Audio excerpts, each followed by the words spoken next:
पड़ोसी हमारा हिंदू है, बीमार हो गया है, उसको एक ब्लड खून की जरूरत है।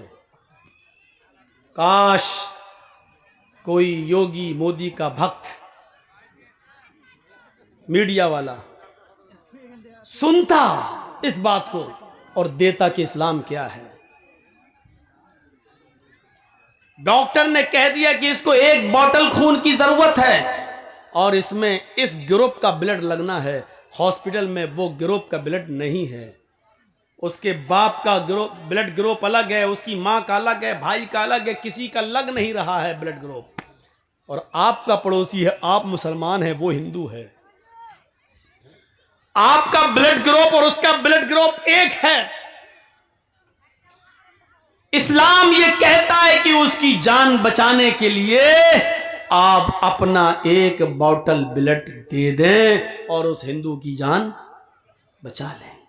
वमन अहयाहा फकअन्नमा अहयन्नास जमिया। नास कहा है, मुसलमान नहीं कहा है।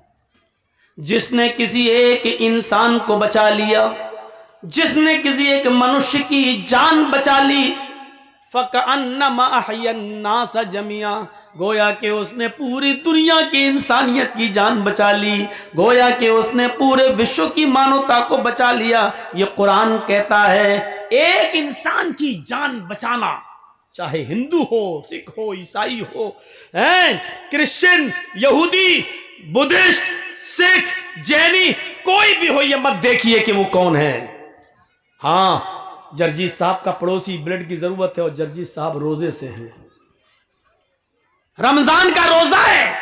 अब क्या करें, उसको अभी 1 घंटे के अंदर ब्लड की जरूरत है, नहीं तो वो मर जाएगा। डॉक्टर ने कह दिया 1 घंटे के अंदर अंदर ब्लड चाहिए, तो जर्जी साहब के ऊपर अब जरूरी हो जाता है कि उसको 1 बोतल ब्लड दें। लेकिन रोजे की हालत में ब्लड तो निकलवाया नहीं जा सकता है।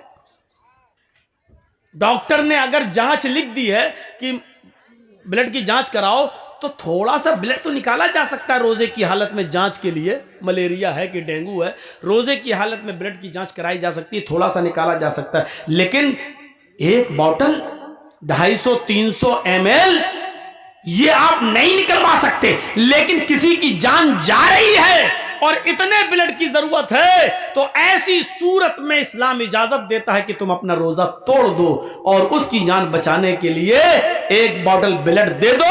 और इस रोजे की जो छूट रहा है तुम्हारा, इस रोजे की कज़ा बाद में, ईद के बाद 1 रोजा बाद में रख के पूरी कर लेना। इस्लाम इजाजत देता है रोजा तोड़ने की, किसी की जान बचाने के लिए। मेरे भाइयों, इबादत बहुत बड़ा हक है अल्लाह का, रोजा अल्लाह की इबादत है। लेकिन अल्लाह ने यहां कह दिया कि इस वक्त इंसानियत का तकाजा यह है कि तू अपना रोजा तोड़ दे, मेरी इबादत तोड़ दे और किसी इंसान की जान बचा ले, क्योंकि उसको हम ही ने इंसान बनाया है, हम ही ने उसको पैदा किया है। मेरी इबादत बाद में कर लेना, अभी इसको तेरे खून की जरूरत है और तेरे खून से ये इसकी जिंदगी बच जाएगी। शरीयत कहती है कि यहां रोजा तोड़ दो और 1 बोतल ब्लड दे के उसकी जान बचा लो। मेरे भाइयों, क्या ये इंसानियत नहीं है? कैसी इंसानियत थी? इस इंसानियत को हम अपने अंदर पैदा करें और देखें, ये इंसानियत थी। मोहम्मदुर रसूलुल्लाह सल्लल्लाहु अलैहि वसल्लम को पता चलता है कि एक 12 साल का बच्चा यहूदी का बीमार हो गया है। वो अल्लाह के नबी का सर दबा दिया करता था, पैर दबा दिया करता था, वो आता था और अल्लाह के नबी की खिदमत करता था। जब पता चलता अल्लाह के नबी को कि वो बीमार है, तो अल्लाह के रसूल उसकी तीमारदारी करने के लिए उसके घर जाते हैं, यहूदी के घर। दरवाजा खटखटाते हैं, उसके बाप ने दरवाजा खोला। अल्लाह के नबी कहते हैं, सुना है कि तुम्हारा बेटा बीमार है। उसने कहा आइए।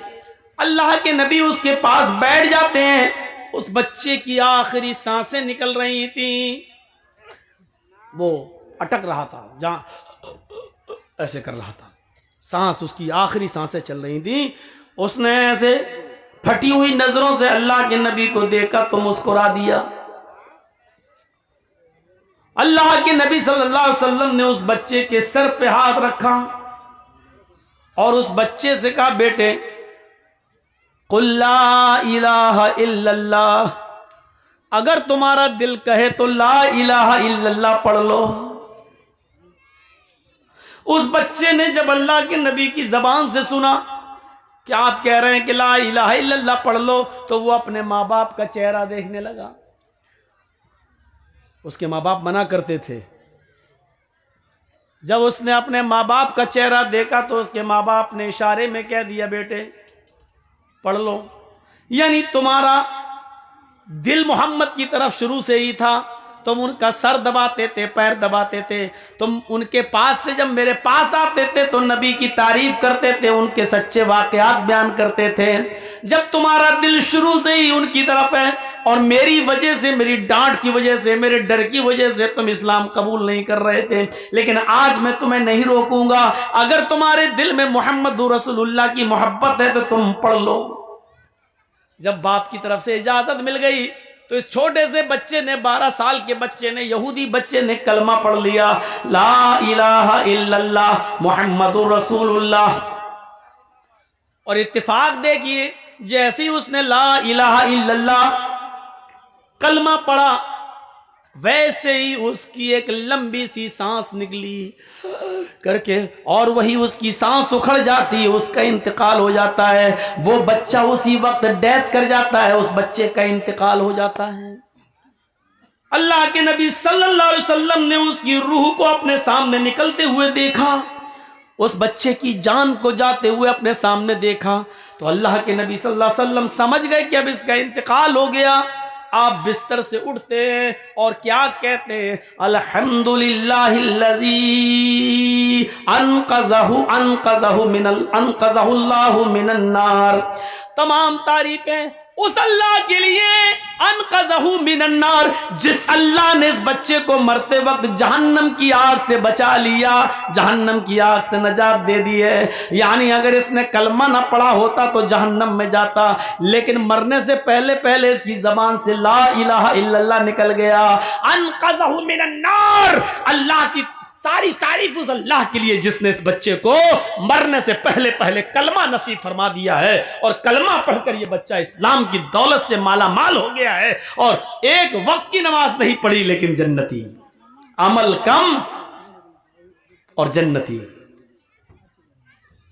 इबादत बेशुमार समझ लो, अमल तो नहीं किया लेकिन बहुत कुछ पा गया। अल्लाह के रसूल सल्लल्लाहु अलैहि वसल्लम ने उसकी अयादत की।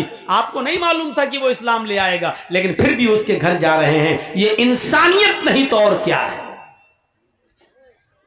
ये वाकयात हमें बतला रहे हैं कि अपने अंदर इंसानियत पैदा करो, इंसानियत।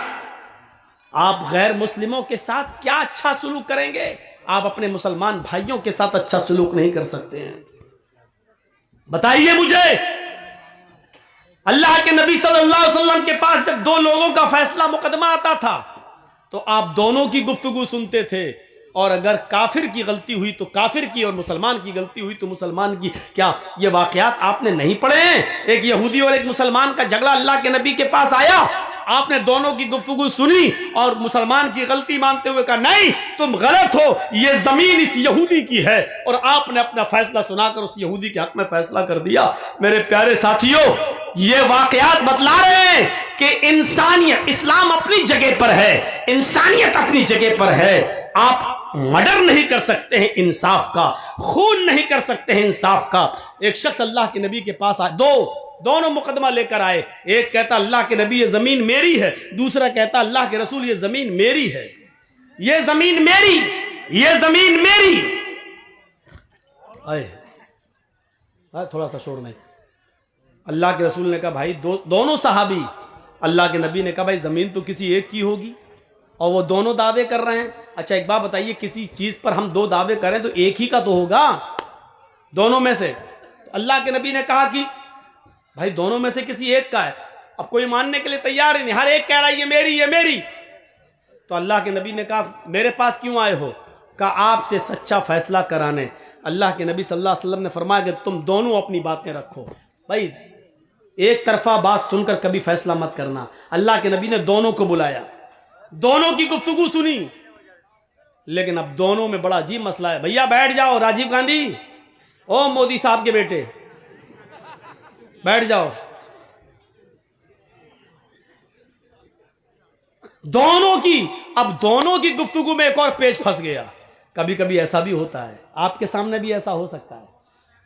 जो पंच हों, फैसला करते हो, वो सुने। अल्लाह के रसूल के सामने पेच ये फंस गया, एक बेचारा कम बोलने वाला है, एक ज्यादा बोलने वाला है। जो कम बोलने वाला है वो बात कर ही नहीं पा रहा है। ये जमीन मेरी, हमने फलां से खरीदा था, ये वो, बेचारा वो बोल ही नहीं पा रहा सही से। और दूसरा बड़बड़ बड़बड़ बड़बड़ बड़बड़ बड़बड़ करता चला जा रहा है और अपनी बात को बड़ी अच्छी तरीके से रख रहा है। अब बड़े शक, अल्लाह के नबी बड़े उसमें फंस गए।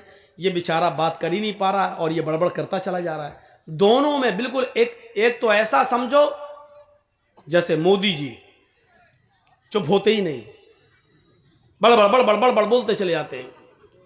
आपने सुना ना, वो एक आदमी दूरबीन से देख रहा था, मोदी जी पूछते, बे क्या देख रहा है? मैं तो यहां खड़ा हूं, कैमरे में आने का शौक मुझे, तू ऊपर क्या देख रहा है? साहब मैं ऊपर आपको नहीं, आपकी बातों को देख रहा हूं, कितनी ऊपर जा रही हैं। मैं उनको देख रहा हूं, इन्हें कितना लंबा फेंकते हैं आप दूरबीन से। तो एक आदमी फेंकने में माहिर, बोलते ही बोलता चला जाता है, बड़बड़ बड़बड़ बोलता चला जाता है। और दूसरा उसमें बिल्कुल ऐसा है मनमोहन, वो बोलते ही नहीं, आवाज ही नहीं निकलती, वो चुप रहते हैं। तो ये दोनों ऐसे हो गए, एक बंद ही नहीं हो रहा, दूसरा बोलता चला जा रहा है। और एक तो बोलता चला जा रहा, दूसरा बेचारा बोल ही नहीं पा रहा। दोनों की गुफ्तगू सुनने के बाद अल्लाह के नबी ने क्या फैसला सुनाया? सुनो, तुमने अपनी बात अच्छी तरीके से पेश की, तुम अपनी बात अच्छी तरीके से पेश नहीं कर सके, लेकिन फैसला सुनिए क्या कहा। हो सकता है कि सच्चे तुम हो, यानी कम बोलने वाले से कहा, हो सकता है कि सच्चे तुम हो, लेकिन अपनी बात अच्छी तरीके से मुझे समझा नहीं पा रहे हो, अपनी दलील अपनी तरीके से मेरे सामने पेश नहीं कर सके हो। और हो सकता है ये ज़्यादा बोलने वाला ये झूठा हो, लेकिन अपने झूठ को अपनी चर्ब ज़बानी की वजह से उसने अच्छी तरीके से हमें पेश कर दिया हो। इसलिए मेरा फैसला जो होगा मानोगे? दोनों ने कहा अल्लाह के रसूल हम आपका फैसला मानेंगे। आपने कहा ये ज़मीन मैं इसको दे रहा हूँ जो ज़्यादा बोल रहा है, इसने अपनी बात हमें समझा दी है, इसकी बात हमारे समझ में आ रही है, लेकिन हो सकता है कि मुझसे गलती हो रही हो सकता है ये गलत हो, क्योंकि मुझे मालूम नहीं। हम तो इसकी बातें सुनकर और इसकी मजबूत दलील देखकर इसके हक में फैसला कर रहे हैं। जाओ ये ज़मीन तुम्हारी। वो उड़ के जाने लगा। दूसरे ने कहा अल्लाह के रसूल ठीक है, आपने उसको दे दिया, हमने मान लिया आपका फैसला सराहों पर। जब वो उड़ के जाने लगा, जिसको जमीन का टुकड़ा दिया, तो आपने कहा सुनो, ये जमीन का टुकड़ा लेकर जा तो रहे हो, ये फैसला मैंने तुम्हारे हक में तो कर दिया है, लेकिन तुम्हारा दिल अच्छी तरीके से अंदर से जानता है इस जमीन के मालिक तुम हो या नहीं। ये अच्छी तरीके से तुम जानते हो, क्योंकि मैंने तो तुम्हारी बातें सुनकर फैसला किया है, लेकिन हकीकत में अगर ये जमीन तुम्हारी नहीं है और तुम्हें अच्छी तरीके से मालूम है ये जमीन किसकी है, अगर ये जमीन तुम्हारी नहीं है तो मैं तुम्हें जमीन नहीं दे रहा हूं, फ़इन्नमा हिया क़ित्अतुम मिनन नार, मैं तुम्हें जहन्नम का टुकड़ा दे रहा हूं। ये सोच के यहां से जाइए कि मोहम्मद ने तुम्हें जमीन नहीं दी, अगर ये जमीन तुम्हारी नहीं तो जहन्नम का टुकड़ा मैंने तुम्हें दिया है। रहोगे तो जहन्नम में, खाओगे तो जहन्नम में, पियोगे तो जहन्नम में, सोगे तो जहन्नम में, अगर उसी जमीन में मरे तो मरोगे जहन्नम में। अब ये सोच कर यहां से जाओ, क्योंकि हमें और तुम्हें सबको क़यामत के दिन हिसाब किताब देना है। इतना कहना था अल्लाह के रसूल का। उधर से वो चीखने लगा, अरे अल्लाह के रसूल, ये ज़मीन मेरी नहीं है, इसकी है, ये ज़मीन मेरी नहीं है, इसी भाई की, इसको दे दो। अब इसने जब ये सुना कि वो जहन्नम का टुकड़ा, तो ये भी चीख पड़ा, अरे अल्लाह के रसूल ये झूठ बोल रहा है, ये मेरी नहीं, इसकी, इसी को दे दो। अभी दोनों कह रहे थे मेरी है, लेकिन दोनों ने सोचा कि अब क्या कर, पता नहीं, हो सकता मेरी ना। दूसरा भी सोचने लगा, ऐसा ना हो कि मुझे तो मेरे बाप दादा से मिली चली आ रही है, हो सकता मेरे दादा ने किसी की जमीन पर कब्जा किया हो। तो दूसरा भी डर गया, कहने लगा अल्लाह के रसूल ये झूठ बोल रहा है, नहीं नहीं मेरी नहीं, इसी की, इसी को दे दो। अल्लाह के नबी ने कहा, अभी तो दोनों कह रहे थे मेरी मेरी मेरी, अब क्या हुआ? दोनों कहते मेरी नहीं मेरी नहीं मेरी नहीं, भाग गए, जाने लगे। आपने कहा सुनो मैं क्या करूं? कहा हम नहीं ले रहे। दोनों ने मिलकर वो ज़मीन अल्लाह के रसूल सल्लल्लाहु अलैहि वसल्लम को दे दी कि अल्लाह के रसूल ठीक है, हम दोनों मिलकर आपको दे रहे हैं, आप इस्लाम के काम में ले आइए। आज तक पता नहीं चल सका कि उस ज़मीन का असली मालिक कौन था, लेकिन दोनों ने वो ज़मीन मोहम्मद रसूलुल्लाह को, एक एक इंच ज़मीन पर अपने भाइयों से लड़ने वालों, झगड़ने वालों, जिंदगी भर के लिए रिश्ते और नाते तोड़ने वालों, सोचो और दूसरों की जमीन पर कब्जा अगर तुमने किया है, चाहे एक बालिश ही किया हो, आपका दिल जानता है कि आपने जायज तरीके से ली कि नाजायज तरीके से। अगर वो नाजायज तरीके से ली है तो आप जहन्नम में रह रहे हो, इतना याद रखना। वो जहन्नम का टुकड़ा है, जन्नत नहीं है। वो जहन्नम का टुकड़ा है जो 7 जमीनों का तौक बनाकर तुम्हारे गले में कयामत के दिन डाला जाएगा। और इस हदीस से ये भी पता चला कि पंचायत में फैसला कैसा होता था। दलीलें दोनों तरफ से सुनी जाती थी और दोनों तरफ से सुनने के बाद फैसला दलीलों की बुनियाद पर किया जाता था। क्या पंचायतों में आज ऐसा फैसला हो रहा है? दोनों तरफ से बात सुनकर क्या अदलो इंसाफ की रोशनी में, दलीलों की रोशनी में क्या फैसला होता है? सपोज दैट, फर्ज कर लीजिए, आपके इस गांव का क्या नाम है? गोदा सिमन। चलिए फर्ज कर लीजिए गोदा सिमन की किसी लड़की को कोई लड़का लेकर भाग गया। एक मिसाल दे रहा हूं मैं। फर्ज कर लीजिए एक लड़का लड़की को लेके भाग गया। लड़की के बाप ने पंचायत बिठाल के कहा कि फला लड़के ने मेरी लड़की का मुंह काला कर दिया है, अब मेरी लड़की समाज में मुंह दिखाने के लायक नहीं है, सच्चा फैसला करिए। पंचायत ने लड़की को बरामद कर लिया। लड़का लड़की दोनों आ गए, लड़के के घर वाले भी बैठे हैं और लड़की के घर वाले भी बैठे हैं। अब पंचायत का काम क्या होना चाहिए? पंचों का काम यह होना चाहिए कि ये देखें लड़का लड़की को लेके भागा या लड़की लड़के को लेके भागी। अब यह होना चाहिए था। अब सवाल पैदा होता कि नहीं साहब, दोनों राजी थे इसलिए दोनों भागे, तो फिर मुझे बताइए कि फिर ये कहां का फैसला है कि जब दोनों अपनी अपनी रजामंदी के साथ भागे तो तुम जुर्माना सिर्फ लड़के के ऊपर लगाते हो और लड़के का जुर्माना लेकर उस जिनाकार लड़की को दे देते हो। ये कहां का आदल है और कहां का इंसाफ है और कहां का फैसला है? मुझे सरपंच और पंचायत पर बैठने वाले ये लोग बताएं। कल कयामत के दिन इन सरपंचों को भी अपने अपने जुर्म का हिसाब और अपने अपने फैसलों का हिसाब देना होगा। कुरान करीम ने तो जब लड़का या लड़की में जिना होता है तो जिनाकारी के मामले में लड़की की गलती को माना है। कुरान जब लड़का किसी लड़की के साथ जिना करता है तो कुरान लड़की की गलती ज्यादा मानता है। और इसीलिए कुरान पढ़िए, कुरान ने क्या कहा? अज़्ज़ानियतु वज़्ज़ानी फजलिदू कुल्ल वाहिदतिन मिनहुमा मिअता जल्दा। जिना करने वाली लड़की और जिना करने वाले लड़के, इन दोनों में से हर एक को 100 कोड़े मारो। अगर वो गैर शादीशुदा हैं तो, कुंवारे हैं तो कितने कोड़े मारो? 100। और अल्लाह ने यहां क्या कहा? जिना करने वाली लड़की, यानी पहले लड़की का नाम लिया, बाद में क्या कहा? अज़्ज़ानियतु वज़्ज़ानी, जिनाकार लड़की और जिनाकार लड़का। पहले लड़की फिर लड़का, क्योंकि जिना की शुरुआत लड़की की तरफ से होती है। अगर लड़की किसी लड़के को जिना के लिए दावत न दे तो कोई लड़का किसी लड़की के साथ जबरदस्ती जिना कर ही नहीं सकता है। जबरदस्ती वो होती है कि खींच के खेत में ले जाए और उसके साथ मुंह काला करे। लेकिन लड़का लड़की दोनों गोदा सिमन से भागकर किशनगंज में पकड़े जाए तो इसका मतलब यह है कि लड़का लड़की को खींच के नहीं ले गया है, बल्कि लड़का और लड़की दोनों राजी थे।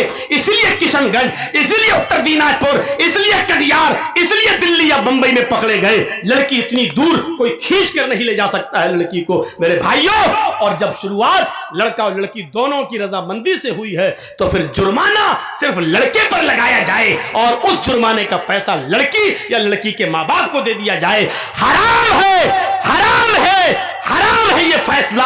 और ये कमाई भी लड़की और लड़की के मां बाप के ऊपर हराम है, जो उसने लड़के से लेकर अपनी लड़की की जिंदगी के लिए और उसकी शादी के नाम के करने के नाम पर ली है। क्योंकि जब गलती दोनों की थी तो समाज का काम यह था कि अगर सजा दे सकते थे तो दोनों को सजा दें, और नहीं दे सकते थे तो आपने लड़के से जुर्माना लेकर लड़की को क्यों दिया? चलता है तभी तो बोले, आपकी परमिशन की जरूरत थोड़ी थी। लगता है कि इसके ऊपर बीती हुई है, हमें ऐसे ही लग रहा है इसके ऊपर बीती होगी या इसके किसी भाई या किसी के ऊपर तो बहरहाल बीती है। एक आदमी हमसे बोला, मौलाना मियाँ बीवी के हुकूक पे बोलिएगा। हमने कहा मैं समझ गया, इसका मतलब वो अपनी बीवी से बहुत परेशान है। जो आदमी हमको कहता है इस पे बोलो, इसका मतलब ये है कि वो उसमें मुलव्वज है, वरना उसको क्या मतलब मौलाना जो बोलेंगे कुरान हदीस बोलेंगे। तो ये पंचायत का फैसला मेरे भाइयों गलत होता है कि लड़के वाले से पैसे लेके लड़की को दे दिया जाए।